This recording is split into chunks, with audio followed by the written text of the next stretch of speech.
Rivals Radio. What's good, Rivals Nation? You're locked into Rivals Radio on the Rivals Broadcast Network.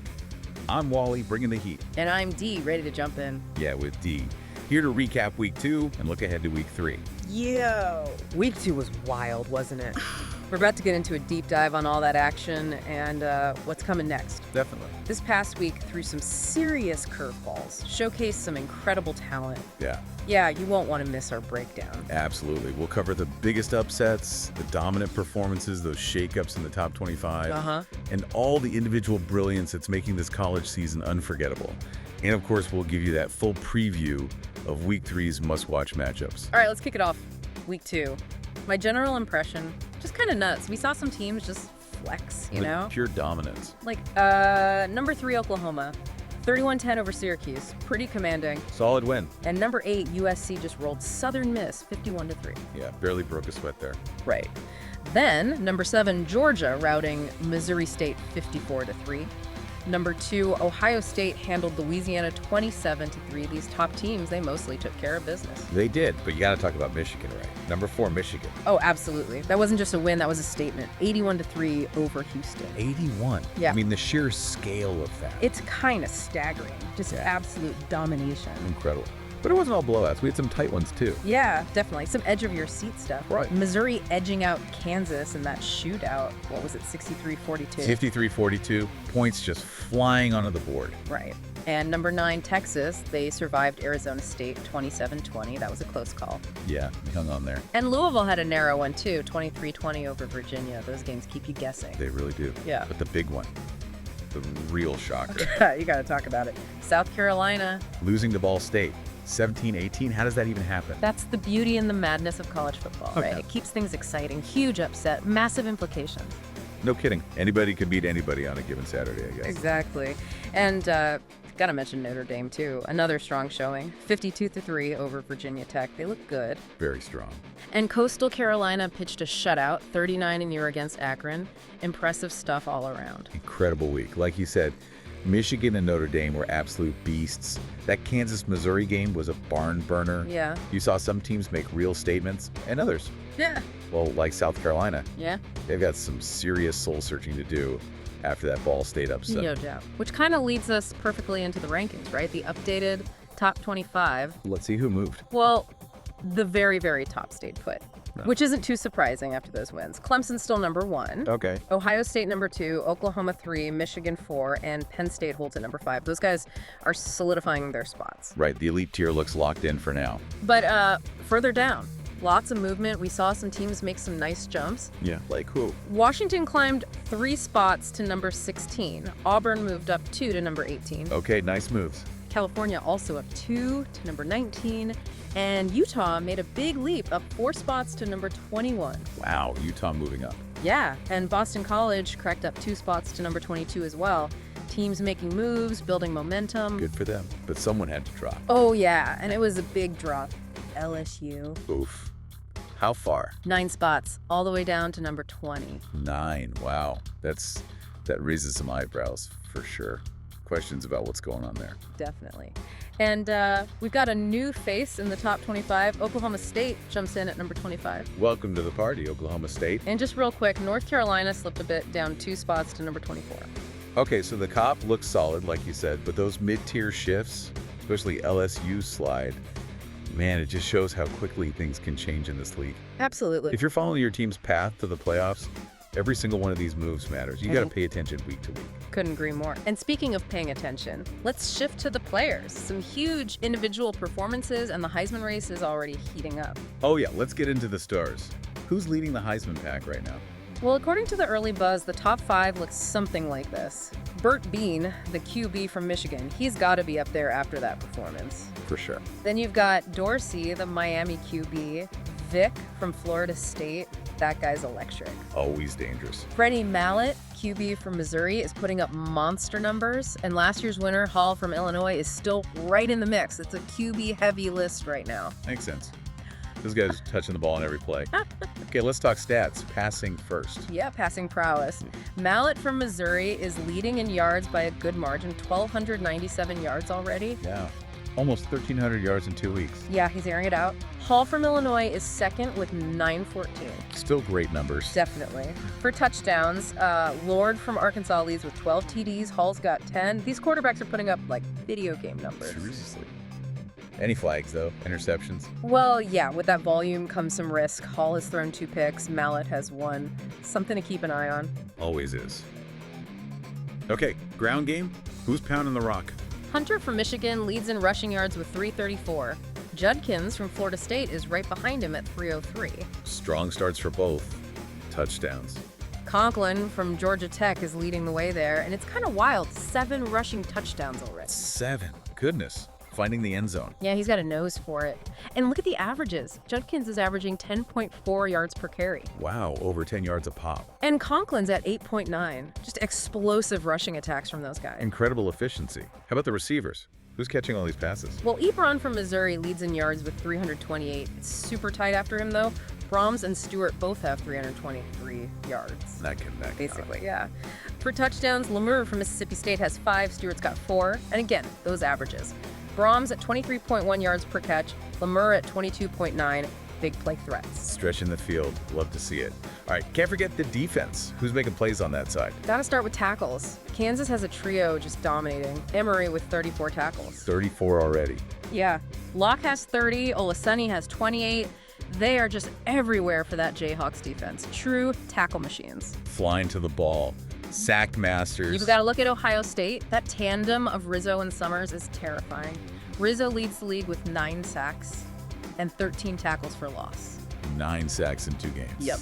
And Summers isn't far behind with 5.5 sacks and 11 TFLs. Just constantly creating pressure, total game record. Living the backfield. Anybody picking off passes. Hyde from Oklahoma State leads the way there with 3 interceptions already. Got great instincts. Okay, wow. Shout out to Mallett and Hunter tearing it up offensively. And those Kansas defenders holding it down. Rizzo with 9 sacks. Ridiculous. Yeah. If you're tracking your favorite players or, your fantasy leagues, these are the names you absolutely need to know. Some serious talent emerging across the board. For sure. And all this sets the stage for week 3, which, man, it looks absolutely packed. A big slate ahead, Wally. Potential game changers everywhere you look. All right, let's break it down. What should we be watching? Okay, Monday night, right off the bat. Number 5, Penn State versus Maryland. Big Ten action early. Penn State looking to stay undefeated. Exactly. Then Tuesday, you've got Notre Dame versus Louisville. Intriguing matchup, especially after Notre Dame looked so sharp again. Yeah, see if they keep rolling. Wednesday. This one's interesting. Missouri versus South Carolina. The redemption game. Can South Carolina bounce back? That's the question, right? Huge gut check game for them after that Ball State loss. Can they regroup? Definitely one to watch. Thursday's a classic rivalry. Number 12, Oregon versus Oregon State.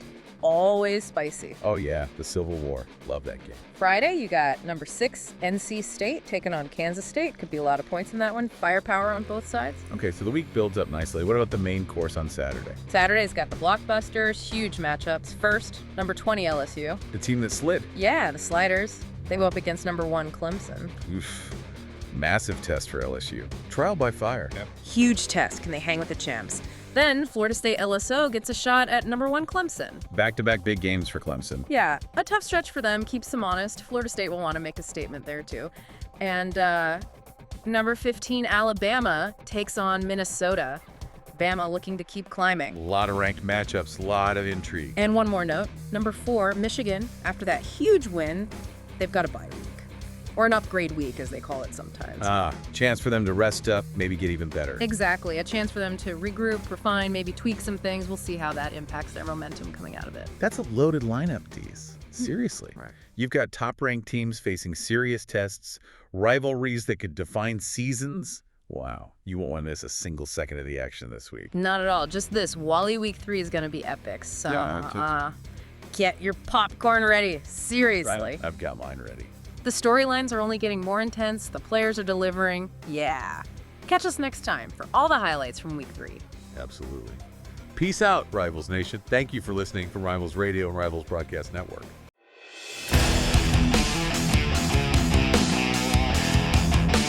It's Rivals Radio.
Rivals Radio.